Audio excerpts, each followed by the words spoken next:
Hello সবাইকে, আশা করি সবাই খুব ভালো আছেন। আমার নতুন একটি ছোটো ভিডিওতে সবাইকে ওয়েলকাম। তো আজকের এই প্রথম বানাবো আমি তালের বড়া। তো ভিডিও লাস্ট অবধি অবশ্যই দেখবেন, আর আমার চ্যানেলটি সাবস্ক্রাইব করতে ভুলবেন না। আর ভিডিওটি ভালো লাগলে অবশ্যই একটা লাইক করবেন, কমেন্ট করবেন। ওকে, তো কথা না বাড়িয়ে চলুন ঝটপট বানিয়ে নিই। তো এত বছরে কখনোই প্রয়োজন হয়নি বানানোর, তার কারণ হচ্ছে আমার মাই বানিয়ে দেয়। কিন্তু এবছর মায়ের শরীরটা একটু খারাপ, সেই জন্য আমি বানিয়ে নিয়েছি আমার ছেলে মেয়ের জন্য, সাথে সবার জন্যই। একটা ছোটো তাল আমি কিনে তার পাল্প বানিয়ে নিয়েছি আমি। তো আমি একদম আমার মতন করব। এখানে আমি ময়দা বা চালের গুঁড়ো আমি দিচ্ছি না, সেগুলি ছাড়াই আমি করব। তো কী কী দিচ্ছি পরপর দেখতে থাকুন। আর ভিডিওটি ভালো লাগলে অবশ্যই একটা লাইক করবেন। প্রথমে চিনি দিয়েছি, মিষ্টিটা আপনার নিজের ইচ্ছা মতন আপনারা দেবেন। সাথে কোকোনাট দিয়েছি, নারকেল, আর দেব হচ্ছে মৌরি রোস্টেড, আর আমি দিচ্ছি আটা।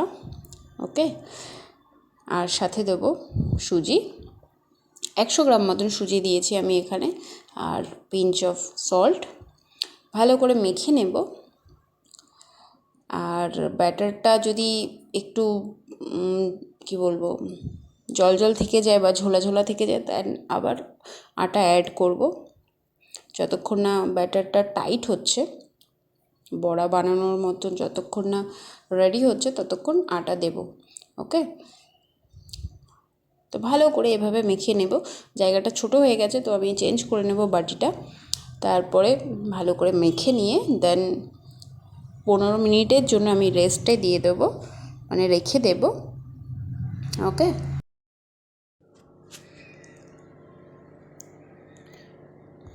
যেহেতু ব্যাটারটা নরম আছে, মানে একদম জল জল আছে, টাইট হয়নি, সেই জন্য আরও একটু আমি আটা মিশিয়ে নিয়েছি।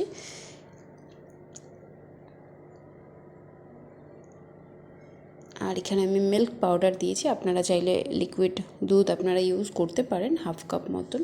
হাফ কাপের বেশি করবেন না, দেন ব্যাটারটা আবার ঢিলা হয়ে যাবে, তো মানে পাতলা হয়ে যাবে, তখন আপনাকে আবার আটা দিতে হবে।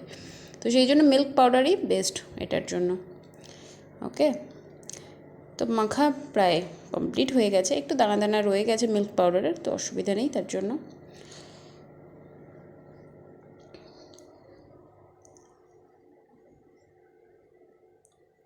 সত্যি কথা বলতে আমার মা দারুণ তালের বড়া বানায়, আর বেশ বড় বড়োভাবেই বানায়।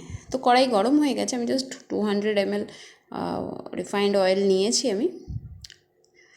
আর কড়াই গরম হয়ে যাওয়ার পর একদম ফ্লেমটা লো করে দেবেন, নইলে পুড়ে যাবে বাইরেটা, আর ভেতরটা কিন্তু কাঁচা থেকে যাবে। ওই জন্য ভাজার সময় একদম ফ্লেম লো করে দেবেন, নিভা আঁচ করে দেবেন। ওকে, তো একে একে বড়াগুলো তেলের ছেড়ে দিচ্ছি আমি। এই পার্টটা খুব রিস্কি, খুব সাবধানে করবেন, অনেক সময় তেল ছিটে হাতে লেগে যেতে পারে। তো এপিট ওপিট ভালো করে উল্টিয়ে পাল্টিয়ে দিতে হবে, আর দেন রেডি হয়ে যাবে আস্তে আস্তে আমাদের খাওয়ার জন্য। স্মেল তো পুরো সারা ঘরে ছড়িয়ে গেছে, আর আমার বীর পুরুষ মানে আমার ছেলে বাটি নিয়ে ঘুরঘুর করছিল, মাম্মা দাও মাম্মা দাও। কারণ ওর জীবনেও এটা প্রথম ও দেখছে তালের বড়া ওর মা বানাচ্ছে।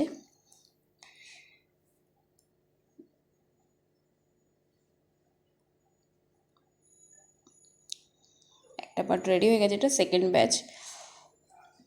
একদম লো ফ্লেমে করলে কালারটা জাস্ট দুর্দান্ত আসে, আর ভালোভাবে ফ্রাই হয় জিনিসটা একদম ভেতর থেকে।